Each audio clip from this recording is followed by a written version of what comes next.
কথা বলো পার্থক্য জ্ঞান সহ, প্রশ্ন প্রতিবাদ করো প্রমাণ সহ।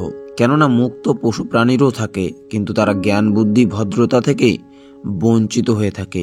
জ্ঞানী ব্যক্তি আগে চিন্তা করে পরে কথা বলে, বোকা ব্যক্তি আগে কথা বলে পরে চিন্তা করে।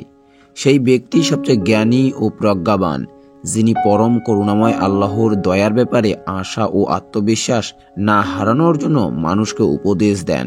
জ্ঞানের মতো সম্পদ আর নেই, অজ্ঞতার মতন দারিদ্র্য আর নেই।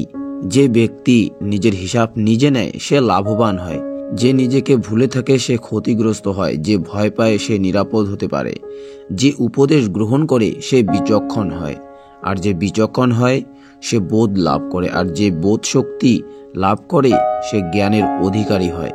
যে ব্যক্তি কোরআন বুঝতে পেরেছে তার হাতেই সকল জ্ঞানের চাবি এসে গেছে। কারো সাথে বাক্যলাপ না হওয়া পর্যন্ত তাকে তুচ্ছ জ্ঞান করো না। অল্প বিদ্যায় আমল বিনষ্ট হয়, শুদ্ধ জ্ঞানই আমলের পূর্ব শর্ত।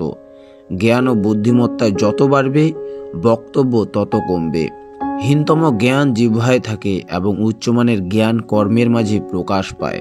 বুদ্ধিমান লোক নিজের নত হয়ে বড় হয়, আর নির্বোধ ব্যক্তি নিজেকে বড় বলে অপদস্থ হয়। বুদ্ধিমানেরা কোনো কিছু প্রথমে অন্তর দিয়ে অনুভব করে, তারপর সে সম্বন্ধে মন্তব্য করে, আর নির্বোধেরা প্রথমেই মন্তব্য করে বসে এবং পরে চিন্তা করে। মানুষের চরিত্র সত্য ও সুন্দর হলে তার কথাবার্তা নম্র ভদ্র হয়। অসৎ লোক কাউকে সৎ মনে করে না, সকলকেই সে নিজের মতো ভাবে। সব দুঃখের মূল এই দুনিয়ার প্রতি অত্যাধিক আকর্ষণ। যে নিজের মর্যাদা বোঝে না, অন্যেও তার মর্যাদা দেয় না। স্বাস্থ্যের চাইতে বড় সম্পদ এবং অল্পে তুষ্টির চাইতে বড় সুখ আর কিছু নেই।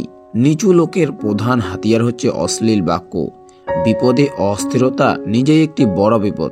সম্মুখে তারিফ করে দুশ্মন সেজন।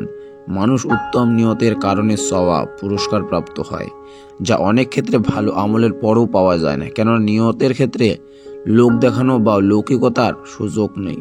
সৎ মানুষের এটা অন্যতম গুণ যে তাদের ইচ্ছা করে মনে রাখতে হয় না, তাদের কথা এমনিতেই মনে পড়ে। সততার মাধ্যমে একজন নিরীহ প্রকৃতির লোকও যে মর্যাদার অধিকারী হয়। বুদ্ধিমানেরা রকমারি কলাকৌশল প্রয়োগ করেও তার নিকটে পৌঁছতে পারে না। যে পৃথিবীকে বিশ্বাস করে পৃথিবী তার সাথে ছলনা করে।